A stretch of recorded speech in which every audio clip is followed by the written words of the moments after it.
And hello, welcome back to our next game in the Battle for Indiana. Here we will be going to the losers bracket, and it will be Purdue taking on Manchester University here. And I am once again Rory, aka Artom, best username on the internet. And I am Aiden, aka Inmonic. And welcome back. So this is, that was quite an exciting match from last time. Oh, and so hopefully we will be able to see both Ball State and IU on the stage again. But in the meantime, we're going to be taking a look at Manchester and Purdue here. So both teams, they had a couple promising moments, a couple promising plays here, but they have also had their fair share of struggles, which is why we are now in this loser bracket. I believe we're getting into a draft pretty soon. Already a draft with a Ziggs ban right off the bat. Yeah, we will be throwing to draft very shortly. Here we are. We do have that Ziggs ban. Yeah, just no Ziggs.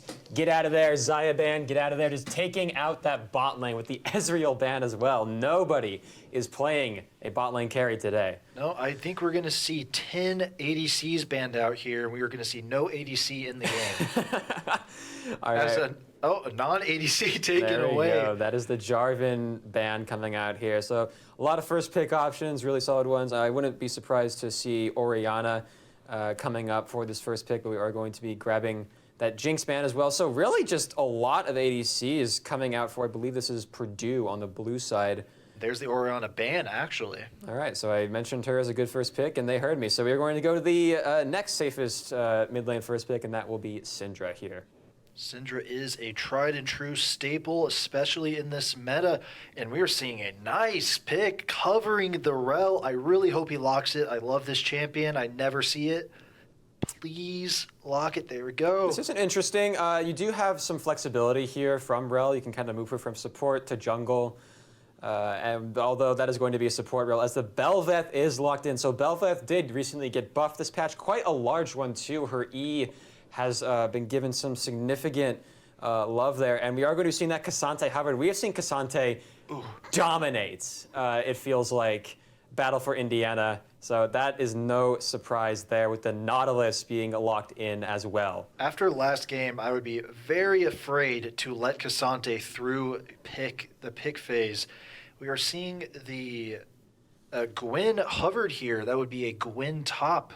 We haven't seen that yet, but Gwen is very strong right now. She's coming back into the meta with this last patch, which I'm happy about. I love that champion. We were actually talking about this with regards to the last game in Silk Flannel picking that Renekton there. There were some people in the back room who were like, well, maybe why not just take Gwen in that situation? And so I guess we will kind of see how that is going to play out. The Gwen Cassante here for this tournament. It looks like we were, the back room here, not the only ones cooking up that idea. They are going to be banning out that Nocturne. I believe Purdue was the team that did use Nocturne. Eugene was on Nocturne last game. Although he didn't really get to play the game much, so I'm surprised they don't just let him play it and do the same.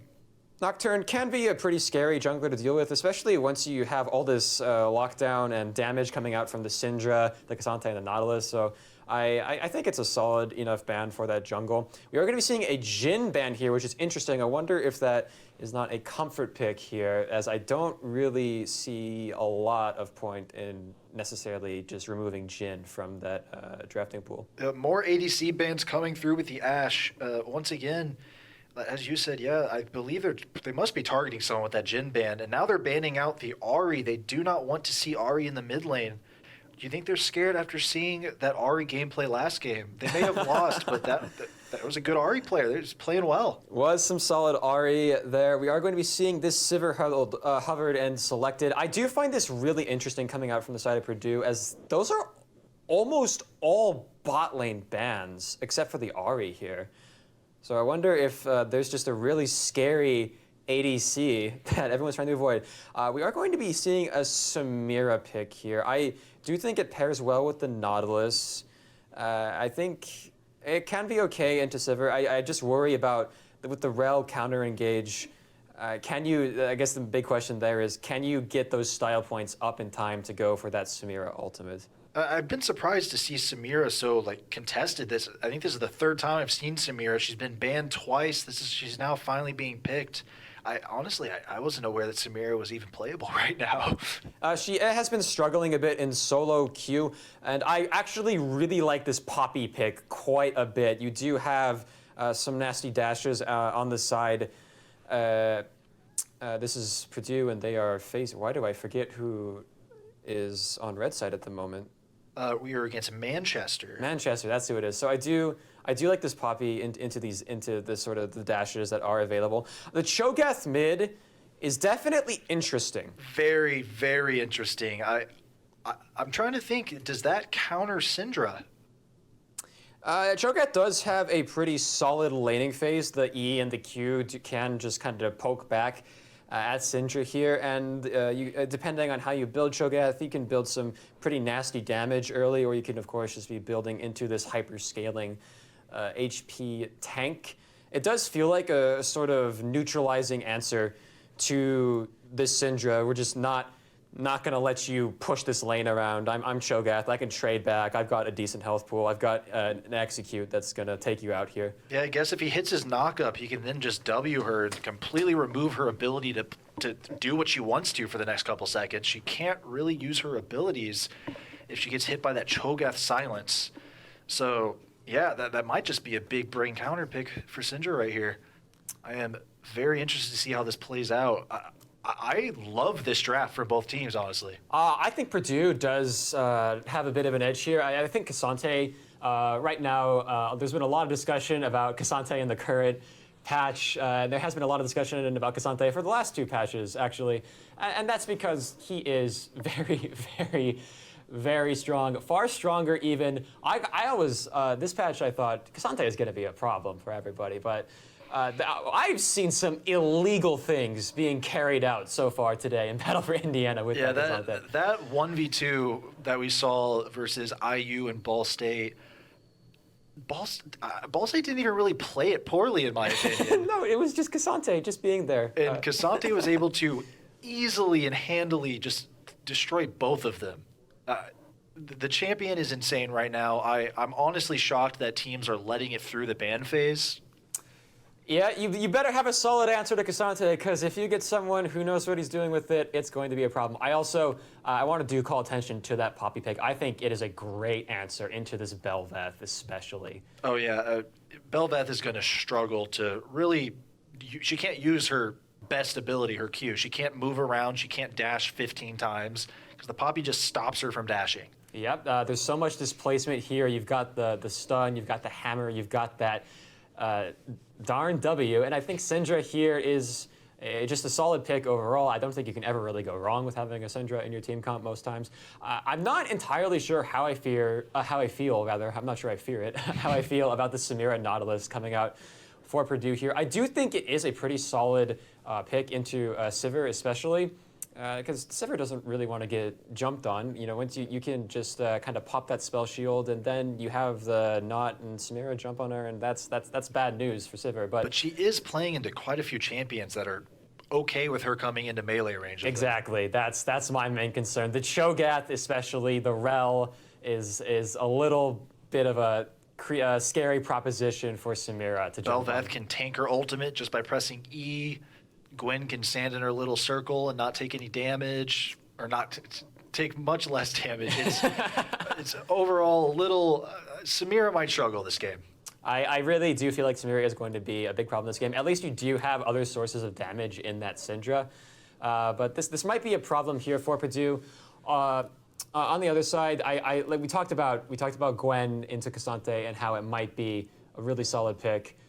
So we'll kind of see how it plays out. I'm of the opinion, after both the backroom said, I think it's pretty good, but you know, who knows? I thought Renekton would be pretty good into K'Sante, and then that last Renekton into K'Sante matchup was a disaster. I think we learned that Renekton cannot fight K'Sante if K'Sante is played well. Exactly. We will be getting into game here, so we will see the answers to these questions. And I'm ready to see. There's so many unique picks here. There's very clearly been some deliberate planning being put into these drafts, and we will now be seeing them in action with Purdue versus Manchester University here. And right off the bat, it looks like Manchester is... I thought they were gathering to do a top lane invade. I take back the whole sentence I was formulating right there, as they are just going to default and defend their jungle and make sure nobody does any sort of invade. Yeah, and we are going to be seeing that cleanse being taken on Galiusi there for the Samira. Once again, there's just so much CC that you kind of have to deal with here as Purdue.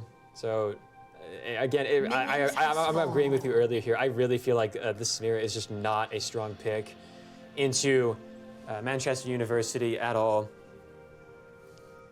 But in the meantime, just going to be playing things fairly standard.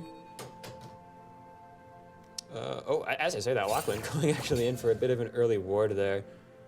So again, just going to be taking things nice and slow. I also thought there might have been an invade, but overall, Purdue MU, standard start.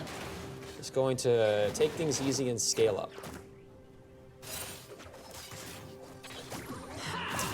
And we are going to be seeing, if you're Samira in this scenario, I really think you want to be kind of fighting hard for this level 2, wanting to be looking for some early all-in here. And we did have a slight audio issue, so I hope everything is coming through to you now, dear listeners. We were just mostly talking about how we feel this Samira is going to struggle a bit, have some problems. I'm really hoping to see some early aggression coming out from this Samira because you just need to establish an early lead here in this bot lane. Yeah, and right now, I'm just trying to see where the junglers think they're going to path to. Belveth opting for a slightly different than what you might see in a solo queue clear. Not starting with her buff, but actually making it her third camp as she paths down into the bot jungle. There's a bit of a brawl breaking out between bot lane, but it's just a little pokes, nothing really going down. And we see the 1v1, Gwyn versus Cassante. Who can possibly beat Cassante? Let's see if Gwyn is that person. As Gwen, you do have this kind of advantage of being a fairly strong mid-game pick. You were able to scale up as well as this Cassante here, so you don't necessarily have to commit super hard into these early trades, and neither of them are really doing so. And yeah, just once again, just look at both these teams. We saw this last game, and we're probably going to see it again, especially with these scaly team comps. Just looking for an opening, maybe looking to get small advantages here. But I really feel like the onus is on Purdue bot lane to make something happen. Samira is just going to struggle so hard, especially as the game goes on. You're really going to want to establish an early lead if possible. And, oh, that was a great spell shield coming out from Akira. Yeah, I think MU really just wants to drag this game on. They have the better scaling team comp. Honestly, it seems like they've counterpicked in most positions other than like jungle.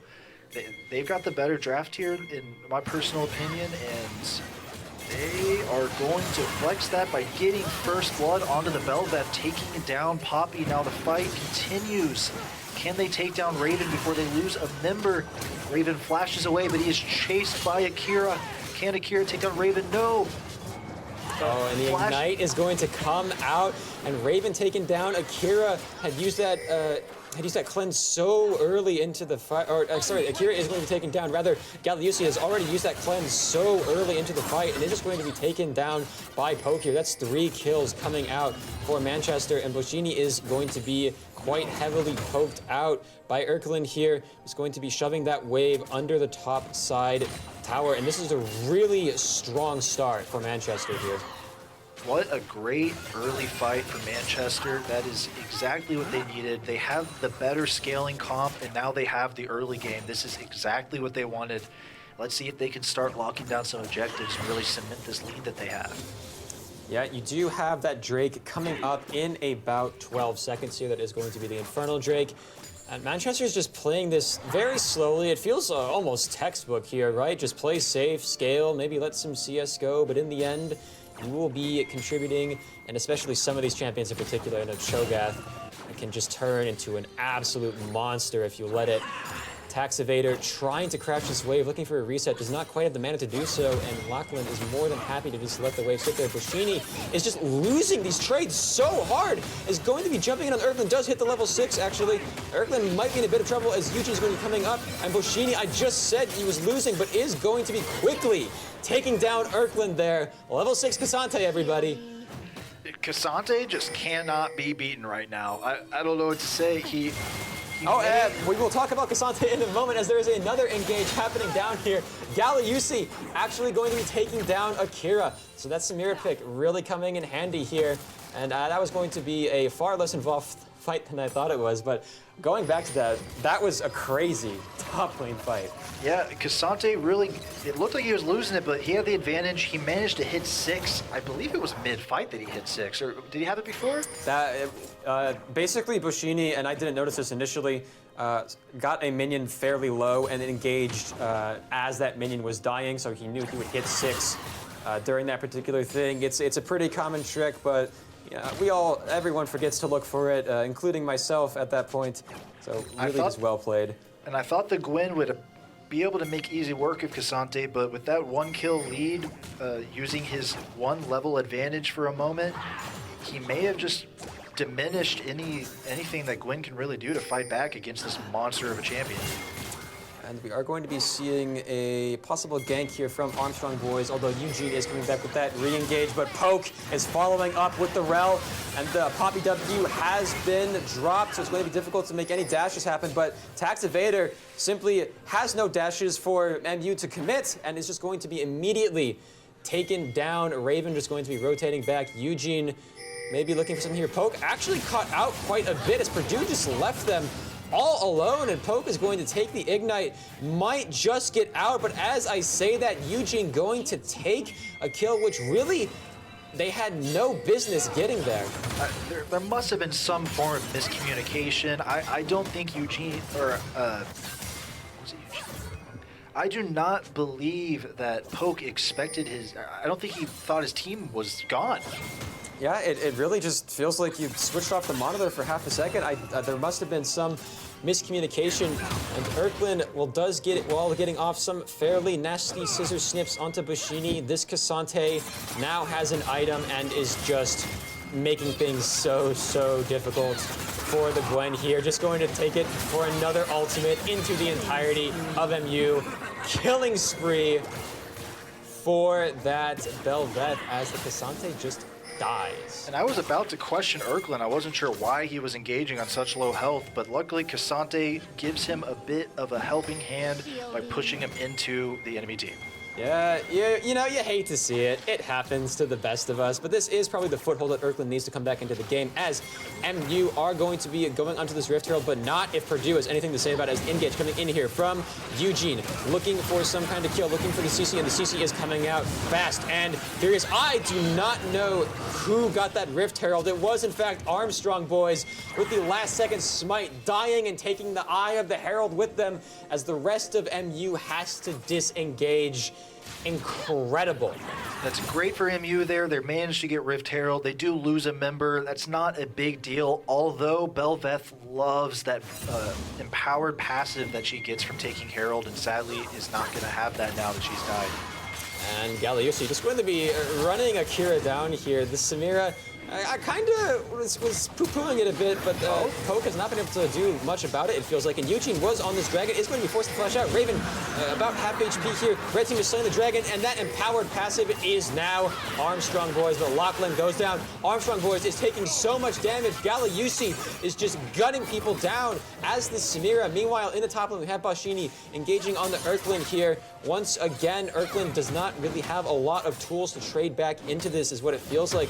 As Gwen constantly getting shoved in. And once again, this is going to be Purdue with that gold lead. Bashini's still taking this fight. Cassante taking this fight for forever, it feels like. This champion is absolutely insane. He's not taking damage. He seems to just full heal up from any damage that he does maybe accidentally take. And it's, yeah, top lane is just a brawl, though. We're seeing a fight break out in the bot lane as Poke dives on the Galiusi with Armstrong Boys coming in on the rear. The knockup, he's been knocked up twice, and he gets absolutely melted by Armstrong, who is in his ultimate form. He's going to blow his ultimate stack onto Poppy, but Poppy knocks him into the wall and manages to finish him off. Beautiful read by Eugene there, dropping the Poppy W. There is no dash available for Armstrong in that scenario. Just has to sit there under tower and get mowed down. Bushini once again just going to jump on the Erklin, going to drop the ult, and just going to kill Erklin with 3 autos and a flourish. I don't want to diminish Bushini's skill here, but what a disgusting champion. That was... I feel like Erklin just wasn't ready for it. The damage is just so surprising. And speaking of damage, Poke is getting poked down. Galayusi seeks revenge and will, in fact, get it. So this Samira, I was tutting it a little bit, but it doesn't feel like Poke has been able to do much against it. Galayusi has taken pretty firm control over the reins of this bot lane, and the Kira going to drop that spell shield, but I mean, the Nautilus hook has already landed. What is that spell shield going to do? And once again, Galayusi going to be getting a bounty and a significant lead in that bot lane for Purdue. Samira is doing exactly what she wants to do. We said she wouldn't scale well. Well, she doesn't care because she has 4 kills already. She is super powerful. She doesn't need to scale well because she is going to have a huge item lead on Akira over here. Already sitting on that collector. It's always a really scary item to run into. And Bushini, I'm fully expecting Bushini to just run Erklin down here at this point, and that appears to be the plan. Erklin, buddy, I don't think you want to take this. The Conqueror has been popped, but it's not going to do much. Gwen is immune, but for how long? Bushini just kills Erklin under tower. Armstrong boys looking for a kill here, but Bushini is regenerating so much health already, and the rest of Purdue is here to back them up, and the Poppy ultimate will let Bushini live another day. This damage coming from a character that has 1 tank item is insane. He doesn't take damage due to building full tank, and he does an absurd amount of damage. I do not believe that Erklin has played. It seems like he doesn't understand how powerful Cassante is. I don't understand how powerful Cassante is. Bushini's just on a killing spree. Bushini walked up, killed Erklin under tower, taken to almost 0 health, and then just ults back. This Cassante's turning into a monster, and Bushini is piloting him beautifully. The rest of MU are going to be dropping this Herald in the mid lane, trying to establish a lead somewhere else to prevent this top laner from spiraling out of control. In the meantime, Galayusi has just been setting up camp in this bot side and happily making a tent there. I feel like he's been pushed up to this tower every time the camera pans down there. Purdue is just, they had a bit of a setback at the start, and they are pushing through that, taking a astounding 4K gold lead as they go into a fight in the bot lane. They're gonna back off. They're not gonna dive Akira because the TP came in from Lachlan, but he wants to fight, but he didn't realize there's a third there. They're fighting, but I'm not sure that MU quite has the damage or the numbers to win this fight. We see a TP from Erklin. He wants to protect his team, maybe try to turn this fight around.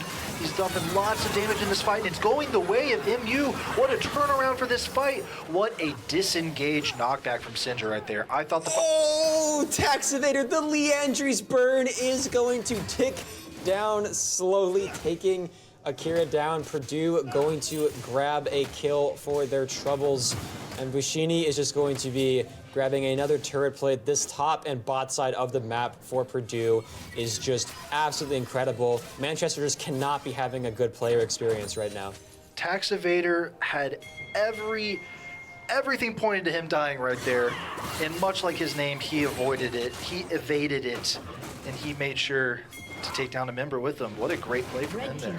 And that is going to be the first tower falling to Bushini topside. This Cassante is turning into a raid boss, and MU need to find some tools to respond to it. In the meantime, Lachlan going to be poked out a bit by Taxivator. This Cho'Gath, which seems so strong in lane, is now really struggling, only having that Everfrost. And Galayusi, once again, just going to be running Akira down in that bot lane. The gold lead has skyrocketed in Purdue's favor. Purdue, they can take Dragon, they can take Towers, they can take Herald if they want. They own this game. They have all the vision on the map, all the pressure on the map. They have the only 2 towers taken down. This map is owned by Purdue right now, and MU really needs to win something here in order to come back. They are taking Herald. Can they sneak this away from Not Purdue? if Bushini has anything to say about it. The raid boss Cassante has joined the fight, is going to ult the jungler away. Bushini on a rampage. The Herald has been taken by Purdue. What a powerful ult by Bushini. The rest of MU is trying to get something back from this, but Eugene is on a rampage. Incredible roam from Bushini, incredible ult from Bushini, incredible steal on the side of Purdue. Purdue and MU are they just don't have anything left in the tank. It just feels like that this game is just slowly but surely just taking a knot in their favor. Cassante, as you've said, is just an absolute raid boss. I thought MU had that. I thought they have the numbers. They can deal with Cassante. I thought wrong. I need to stop doubting this Cassante. He does not die. He does all the damage, and he will stall out a fight as long as he needs to for the other 4 members of Purdue to come back him up. And that will be, that tower is going to be taken once again for Purdue. That is 3 towers to 0. The gold lead very much in their favor. MU really just has 1 dragon to their name, and they just don't have any map pressure. And like you said, the vision control is just so firmly in Purdue's favor. Purdue knows where MU is, they know where MU wants to go, and they can react accordingly. And just look at the bounties. Every single person except Raven, the support, has a pretty big bounty. I feel like that's a really good indicator of just how badly things have gone for MU during this game. And despite all of that, the massive gold lead that Purdue has, the massive item lead, just everything, pressure, MU still has damage to win these fights. They are not out of the game. These other games we've seen kind of run away where one team has all the damage and can't possibly come back. MU still has a chance if they play this right, but Lachlan is not playing it right, although he does manage to survive. Wow, Cho'Gath is tanky boy also. Yeah, I bet Lachlan's really, really loving the purchase of those magic resist boots at this moment in time. I'm pretty sure he dies without them. Bashi going to be shoving in that top wave as the Rift Herald is dropped mid. And MU certainly has a chance here, but that chance is getting slimmer and slimmer as these towers go down, and with it, the map presence of Manchester. Poke is just going to be simply poked down as all of Purdue are looking to make a tower dive here. This could be the final team fight we see. And if it is the final fight, I guess that's GG's final fight. We need MU to make it not the final fight. They need to win one, and then win another one, and then maybe another one after that if they want a chance of coming back in this game right now. This is do or die for MU. After this, they need this to stay in the battle for Indiana to get a chance at getting that belt. But it's just going to be such a tall order. We do have that Baron coming up fairly soon, and that Dragon coming up fairly soon. These objectives could be really important for MU here, but Purdue just has so much map pressure, so much map control. It doesn't really feel like there is really any easy way for Manchester back into this, short of Purdue just making a very tragic mistake. And I am terrified of this Cassante pressing his back button and finishing that second item.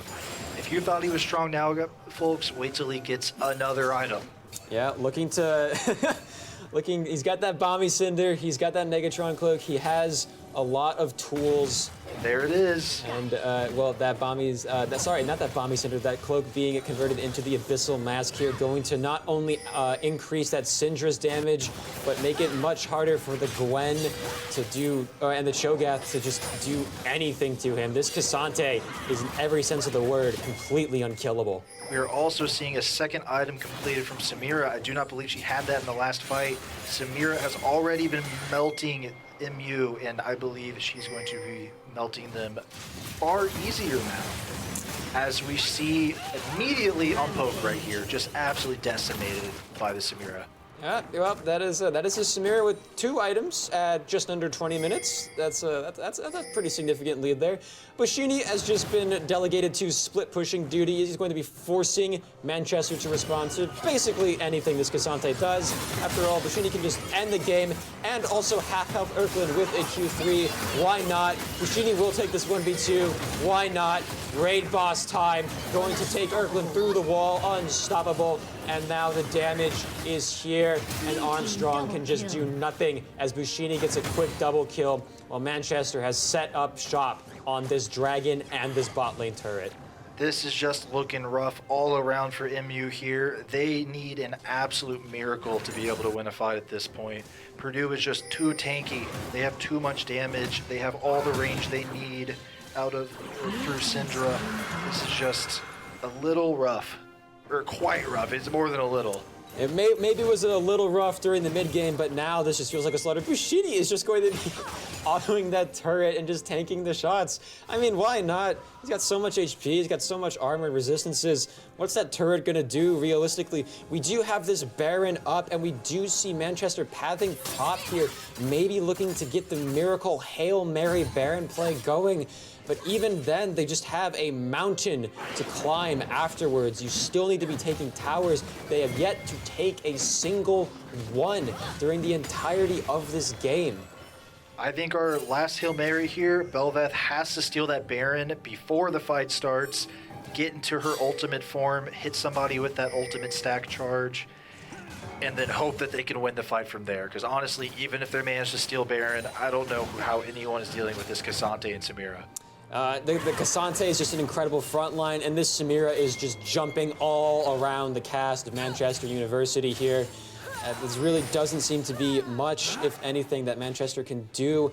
We talked about there might be some disengage in the form of that Shogath, in the form of that Rel, but it's just simply not there. I feel like Samira's just had free reign over so much this game. We've been focusing attention on Bushini, and rightfully so, but Galayusi has been putting in the work, and the damage is just something that MU cannot hope to deal with. And even if they are able to finally get on top of Galayusi, they still have to deal with that Syndra knockback and ultimate. Syndra just shoves them off. Raven stuns them to death. They really, I'm not sure what they can do to stop this at this point. It's kind of a little doomed. It really does feel that way. Your best hope is to put your faith into the scaling power of your picks and just hope that Purdue has some form of mercy or maybe just makes some mistake. But like we keep saying, it's a Hail Mary, it's a miracle. The gold lead is ridiculous at this point. Bushini is just taking towers down almost instantaneously. Galayusi is deleting the squishies and even the tanks on this team too. And it just feels like MU just has no response. They're positioning for this Baron, but Eugene is just up and sitting in front of them, not even bothering to try and avoid them.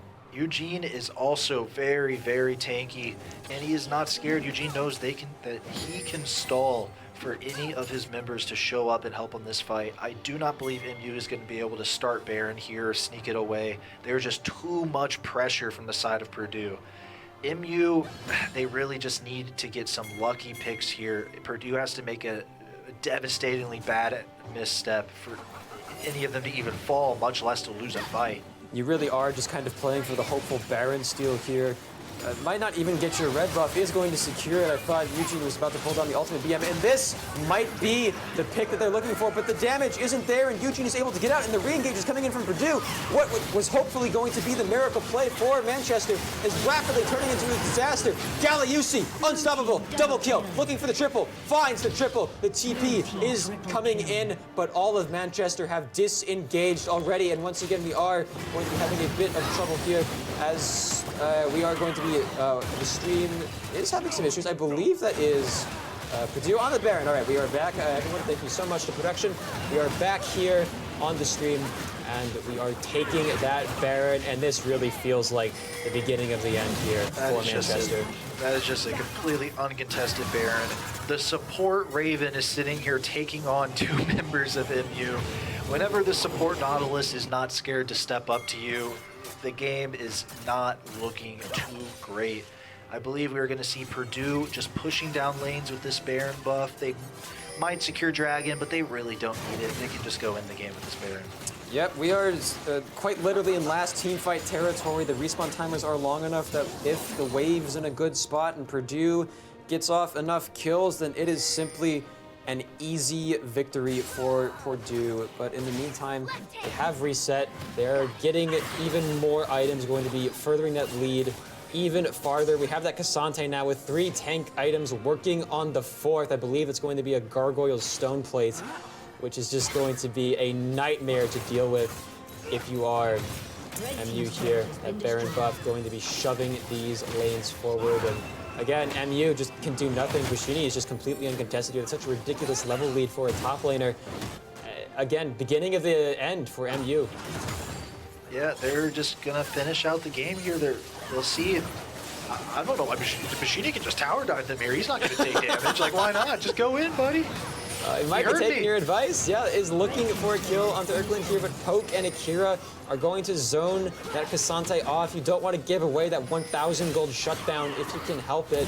Sure, you're ahead, but you don't want to be acting silly as that inhibitor goes down. Purdue trying to find a good fight here. They don't quite have the wave that they would like, as the rest of MU are just going to be sitting in base, trying to get some items, trying to get some HP regen back up as that top lane push is happening. But once again, MU just trying to not give themselves away here, not give away that Nexus for free, but Purdue's just marching in regardless. Purdue really knows that they can't be contested right now unless they play really, really bad. So they're just going to stay in the lane. They're going to start a fight. It is all-out brawl. Everyone's blowing ults. Everyone is fighting, and Gayushi takes down one. Syndra takes down one. Yushi takes down a second. Cassante manages to take down the Cho'Gath, and it was just a slaughter. That's pretty much how I expected it to go. That is a win for Purdue. They've managed to stay in the battle for Indiana, and sadly for MU, they are out of the tournament. Yeah, well fought, but Purdue just grabbed that early Cassante lead and just ran away with it. Bushini just could not die and just did so much damage. And then you have your Samira, the Samira that I thought was going to struggle so hard into this rel, going to struggle so hard into this Cho'Gath, wound up just cleaning house. Yeah, I mean, I was a Samira doubter also that game. I thought there was no way she could get on top of anybody, but the truth is, if she got near anyone, they just died. So it ended up being a fantastic pick, but I think that there needs to be a new rule that teams should follow. If you're not first picking Cassante, ban Cassante. This is the second time where we've seen Cassante get a small lead, maybe a solo kill. I say small lead. We've seen Cassante establish a lead, get a solo kill, get some plates off, and then all of a sudden come back to lane, kills you, and just takes 0 damage. And he takes so much pressure from the map. It takes 2-3 people, even in the early game, to even attempt to take him down. And he can just run away, or just 1v3 it if he wants to. He can kind of do what he wants. Cassante goes where he pleases. Yeah, move over, Dr. Mundo. Dr. Mundo is, despite getting slight. Actually, I think he got nerfed this patch. He did indeed get nerfed this patch, actually. They took Mundo out and they put Cassante in. Put me in, coach.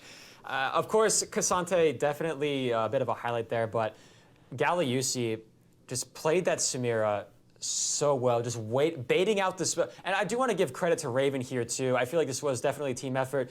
Baiting out that spell shield, playing around that rel engage, just doing a really good job of immediately exploiting any tiny advantage. You have a cooldown advantage, great, I'm going in, and Raven's going to follow up and CC everybody. It really seems like they had I thought they were losing at the start. They had a more early game focused comp, and they were struggling to start, and I'm like, okay, MU has this, but no, Purdue did what they needed to just take away that early lead that MU established and just snowball the rest of the game. And in the end, I'm not sure. Do we say draft difference? Do we? I'm not. I just don't know what they can do against this Cassante, honestly. If you're a Manchester U player, it's just not a good experience to really just play against such a scary raid boss, right? Oh, it's terrifying. It does. Maybe you can look at your draft. I did like some of the ideas that MU had in their draft. I thought that Cho'Gath and Syndra was pretty creative. It did feel like, at least before the bot and top lane started spiraling out of control, that it was at least neutralizing. But since most of the plays were happening top or bot already, I don't think it's really like you can't necessarily say one way or the other. But well played to Manchester U, and GG's to Purdue here. We do not have an interview, so we will be going to a bit of a break here, but I am Rory, a.k.a. Artom, greatest username on the internet. And I am Aiden, a.k.a. Nmonic, and I have loved casting for you. Thank you, everyone, for watching. All right. We have more games coming up. Yeah, we will be back with some more, so stay tuned.